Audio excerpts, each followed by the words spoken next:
Hi, I'm MC Keegan-Ayer from the Frederick County Council of Frederick County, Maryland.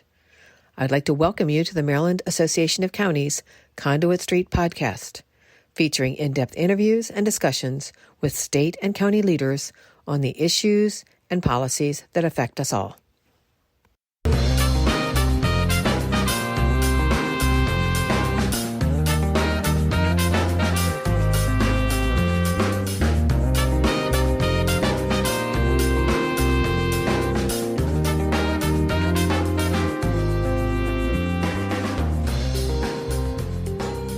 Hello and welcome to the Conduit Street Podcast. I am Dom Butchko taking over the mic today. On this episode, we are going to be talking about accessory dwelling units, aka ADUs. To help me in this conversation, I have invited one of the state's brightest minds in local housing policy, Amy Moredock, Planning Director for Queen Anne's County. Hello, Amy. Hey, Don, thanks for inviting me. I don't know how bright my mind is, but I will try to answer all of your questions. We are thrilled to have you. Now, recently, the Maryland Department of Planning released the final report of the ADU Policy Task Force, with both you and Lori Paris, who couldn't be with us here today, served on as the MACO representatives. The task force was about an 8-month-long effort and was charged with really digging into the appropriateness of ADUs as a possible housing tool in Maryland. Before we really get into the task force stuff, though, Amy, can you give us some general background on ADUs? Where are they in the policy universe, and what does task force do? Okay, so ADUs are accessory. So in zoning districts, there are principal permitted uses, there are accessory uses, there are uses that are conditional. So on that spectrum, the ADU is a supporting use to a primary use. So that means that in the world of dwellings, there's a primary dwelling on a property, and an accessory dwelling unit is a smaller, it is a subordinate housing option that shares a property and shares the zoning and shares generally ownership in terms of who's owning that property and who's owning that house. So it's a secondary use. And these are mostly, for like a granny suite or like a tiny home on the property. They're usually for a family member. Some people rent them out. As you said, they're an accessory to the main dwelling. That's right. They can be attached. They could be detached. They can be rented out, and usually in most jurisdictions. Interesting. Okay. So you represented MACO on this task force, and you come from a smaller county. We had you balanced with Lori, who comes from the second largest jurisdiction, Prince George's. Can you talk a little bit about what it was like representing such a diverse body like MACO in our 24 counties? And can you talk a little bit about your experience on this task force and what it was like? Yes. So first of all, I was honored to be asked. And I really appreciated the chance. I always learn a lot when I interact with MACO, and this was no exception. I also got to know Lori Paris a lot better than I ever had. I think we'd crossed paths, but we were really, really laser focused, and we partnered with each other, and we carefully studied all of the topics that the Department of Planning did bring to the table. So let me back up to just say that Department of Planning staffed our task force, and Secretary Flora was our chair. Rebecca Flora was the chair of the task force, and her team, which was made up of Chuck Boyd, who is the Assistant Secretary for Planning Services. Joe Griffiths was the real lead, and he really kept us focused. But he was supported by David Dahlstrom and Susan Larius, Yasmin Barham, and there was an intern too, who was, they were all bombarding us with research and standards from all over the country. And her name was Fahmi Karoun. I don't know her as well. I just met her there. So we had this great support network, and Lori and I, representing MACO, really thought through all of the perspectives that were represented by our fellow task force members, but also by the staff who was really trying to give us the support. From a rural perspective, I'm always concerned with making sure that in a community that doesn't have transit-oriented development, that doesn't have some of the urban infrastructure that supports and also at times is a real stressor on communities in a development, just to make sure that that other perspective is represented, and partnering with Lori and her representation on a much more urban and suburban perspective, where some of the housing issues that we find on the Eastern Shore, in terms of having maybe development on a septic system, and private industries who manage trash collection, is a very different issue from a more urban setting where, the city is responsible for municipal waste collection. So just those perspectives and bouncing ideas off of one another, I think helped us to represent the Mako point of view, and also to clarify that local governments aren't in the housing game by themselves, that it's a pretty big space and a lot of people have a lot of different roles within that space. I 100%. And I really like how you highlighted there really is kind of no one size fits all, especially in Maryland, where on the Eastern Shore you have kind of one structure, and because of the, more population, in Central Maryland, especially in the DC area, you have different services. So, I mean, you guys did a great job of really balancing kind of both constituents there. So want to give a quick shout out to you. I also want to dig into the meat a little bit of this report. So it's 46 pages long and is actually really rich with background information and data. The biggest data point I want to highlight for some of our listeners is that the state estimates that we're 96,000 housing units short that we need, in order to have affordable housing in Maryland, 96,000 units short.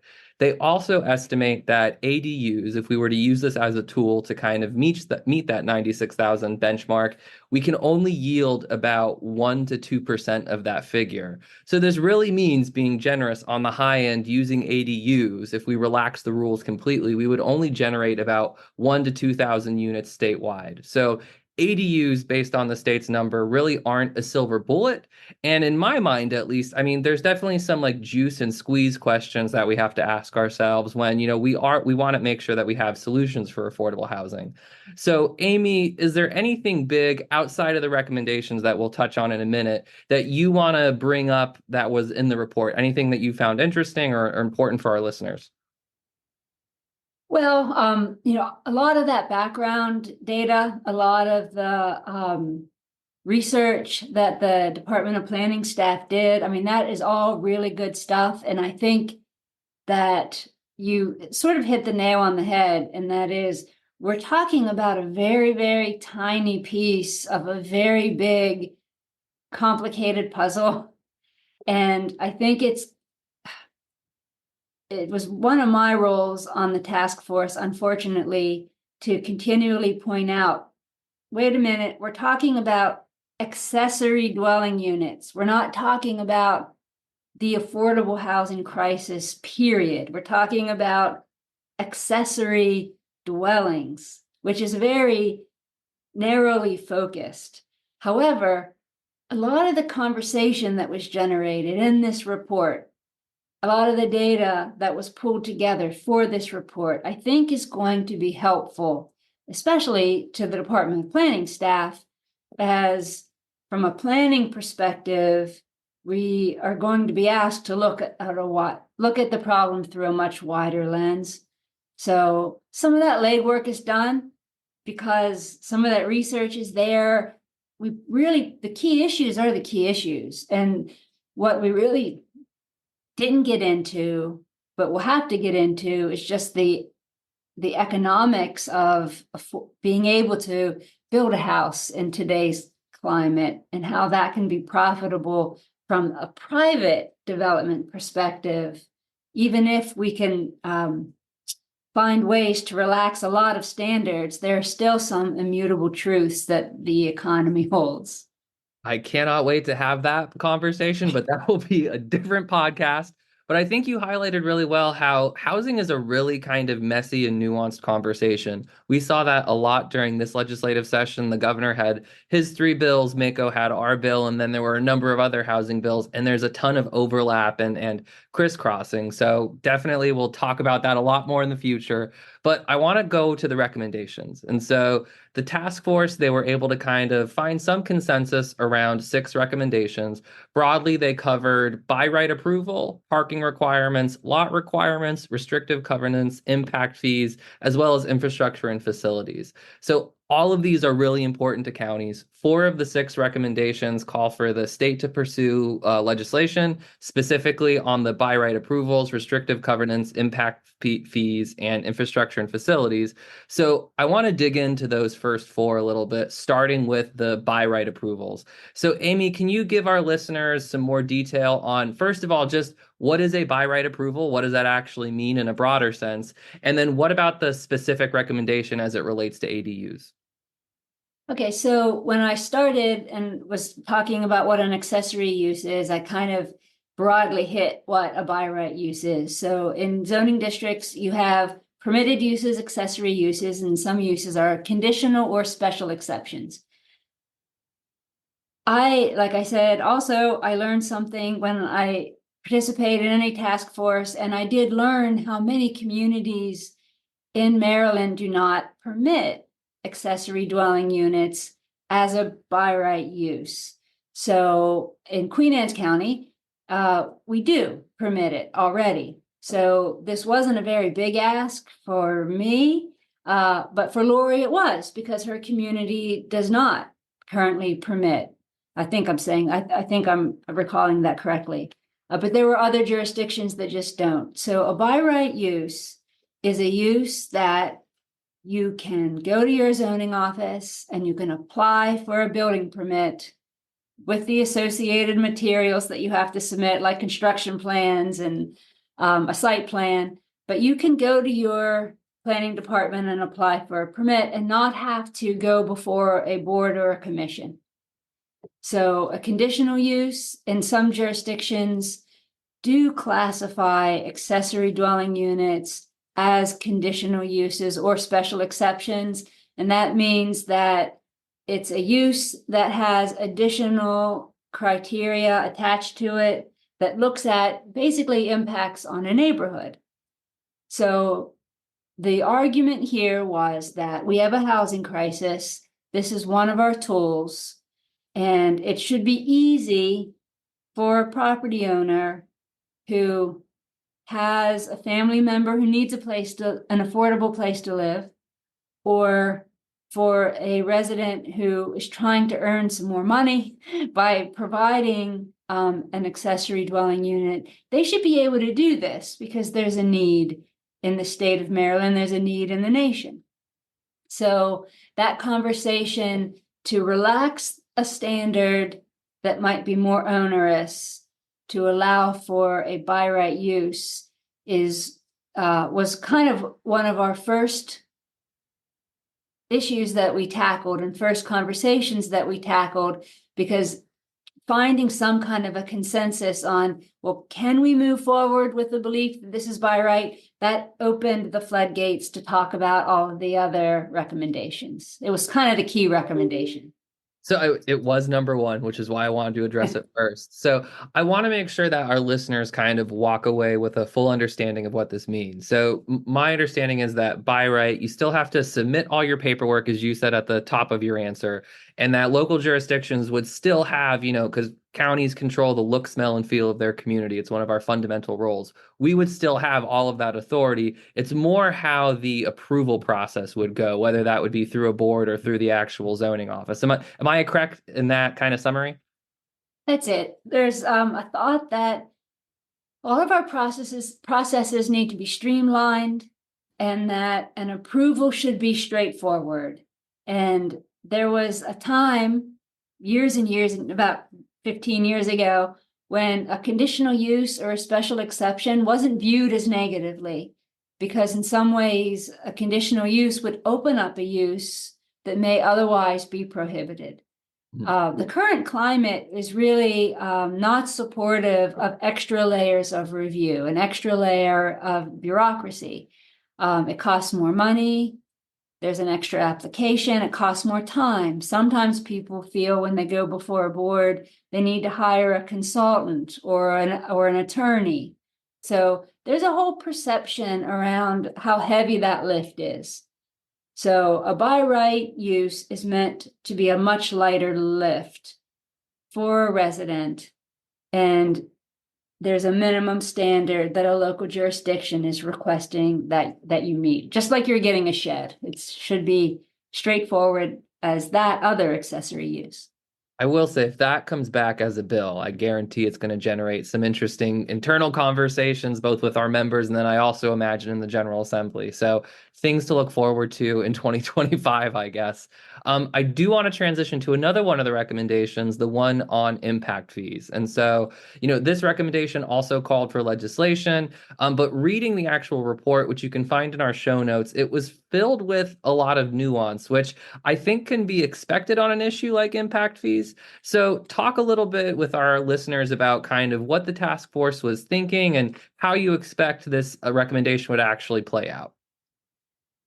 Well, impact fees are very difficult to come to just one general blanket statement of support or one piece of legislation, because impact fees are implemented differently in each community. They're established basically to support the infrastructure that is required that a local jurisdiction must legally provide when they say they have development available. So if you have land that is zoned for residential and commercial development, that is also a promise on the part of the local jurisdiction that they can serve that development. So it's that relationship and some of the requirements of the facilities, the public facilities that a local jurisdiction has to provide. Some of those requirements don't necessarily rest on the shoulders of a local jurisdiction. There are, infrastructure requirements that are connected to roads that may be state highway owned. Infrastructure such as water and sewer, or even septic systems and wells, not controlled by a local jurisdiction, controlled by Maryland Department of the Environment. Adequacy of public schools. This is also largely through, obviously, local funding, as we all know, but it's a facility that is controlled at the state level by the State Department of the Environment and the Board of Education. The Board of Education. So it's very difficult to tell a jurisdiction, well, you should waive your impact fees, because where there's development, there are services that have to be provided. I think that where the consensus came from our task force, from our members, was that this is a small piece of the affordable housing conversation. And a point that I brought up, because this is how Queen Anne's County's impact fee code is written, there is a waiver for dwellings that are providing affordable housing, that are moderately priced dwelling units. So this is where that conversation of, are we just talking about accessory dwellings, or are we talking about affordable housing? Because if that accessory dwelling is affordable housing, that's an easier sell for what that impact fee waiver might look like. Interesting. Yeah, impact fees always get really complicated, especially when you're talking about basic things that people expect, like flushing your toilets and classroom size. And Mhm. also in the housing debate, I mean, it's become a very kind of contentious subject. And so, reading the recommendations from the report, there seems to be this thought process that, the impact fee should potentially be proportional in jurisdictions where it's not to the size of the project or whatever. So I think it's definitely an interesting issue and one that we're going to have further conversation on. And one that's really important because we're funding basic kind of government services. Well, and So also a piece of that impact fee puzzle is also public safety. So local governments in the collection of impact fees also support local fire and rescue companies as well. So yes, which I'm just going to give a quick shout out. Mako did have a firefighter recruitment and retention bill this year, which we successfully passed. And this is just the basic services that your county governments give you. So go local government. Um, the other legislative recommendation I want to talk to you about is the last one, which covers infrastructure. And so specifically, this recommendation would prohibit counties from requiring ADU developers to install new and or separate water and sewer lines to the unit. So my understanding and hearing the conversations and reading this is that, this is saying a county couldn't require a new or separate line, but it doesn't say that a county can't require a hookup at all. So, in your ADU, you'll still be able to flush your toilet. We're not saying that you can't have it anywhere. I mean, am I correct in that? What's the on the ground impact if this recommendation were to go forward? So this could be a soft piece of legislation or a very complicated piece of legislation. I Okay. think in many jurisdictions, an accessory hookup on a public sewer system isn't a huge ask in terms of the I'm losing my vocabulary for the units that are measured for hookups. I want to say ADUs because I think I think it's the same. But anyway, the number of the flow that is needed per dwelling unit is calculated, and generally an accessory use is can be baked in and at the discretion of a local authority through the MDE requirements on the cap on each sewer treatment plant and their flow. So those numbers are set by the state based on the size of the treatment plant, and those reports are filed monthly by every jurisdiction. So in a lot of ways, I think that can be smooth, and it is largely going to be legislation that would be focused more on MDE than on a local jurisdiction. Interesting. So complicated bill to look forward to. We're going to have Yes. MDE and math units with flow. Okay. But the part that might be a bigger lift is for ADUs that are not hooked to a public wastewater treatment plant.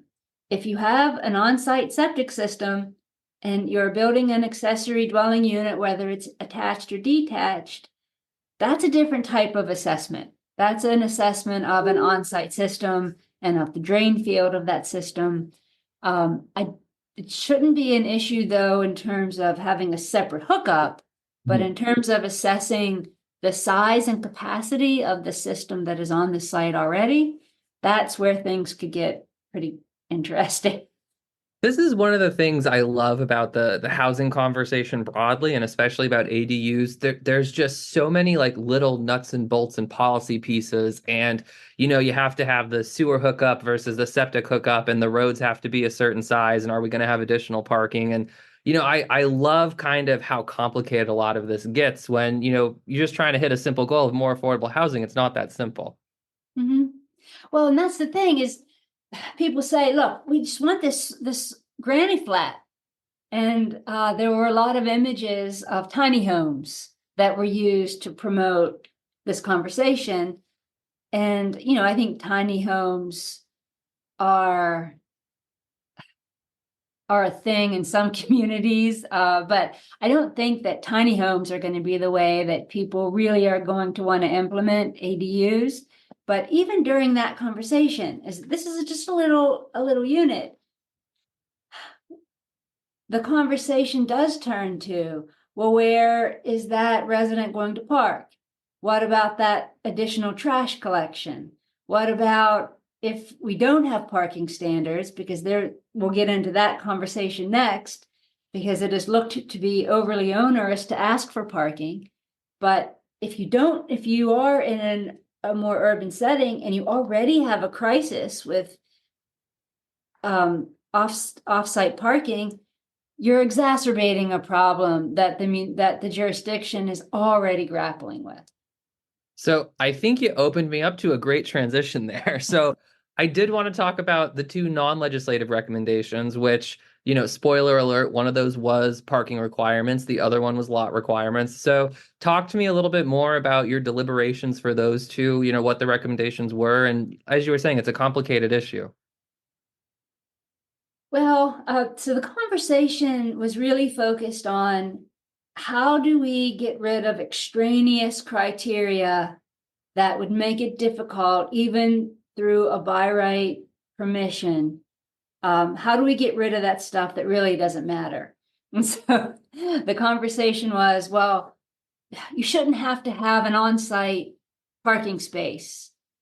It's probably not necessary. And you shouldn't have more strict setback requirements or lot area requirements than the dwelling has already.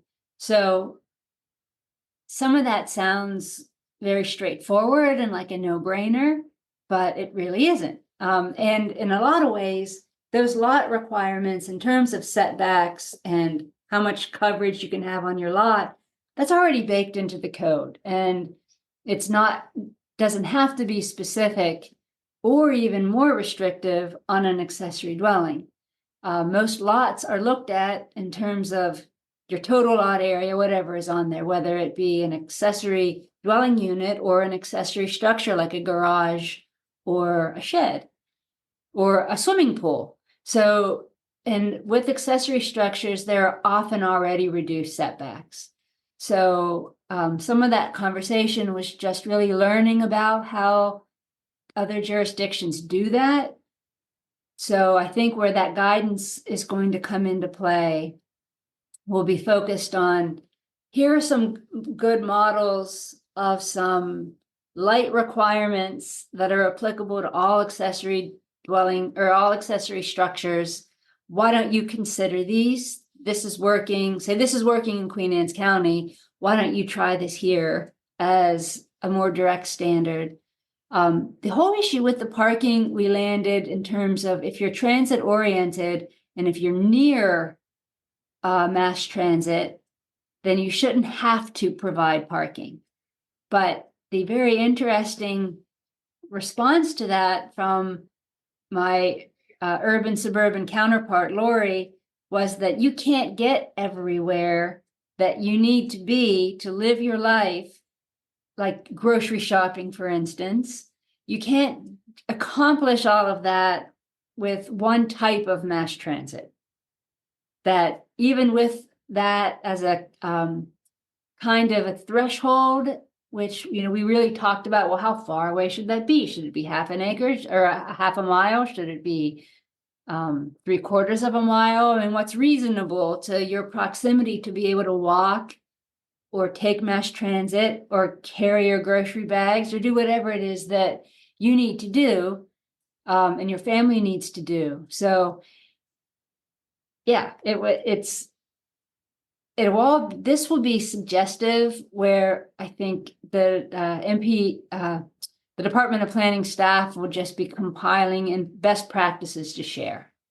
Interesting. So, Amy, we covered a lot of ground. We went over the recommendations. Is there anything that we haven't talked about from this task force that, you think our listeners or counties should know about? Anything big that we didn't cover? Well, just to say that there was it was a really great cross-section of members. So it was such a robust conversation at every meeting.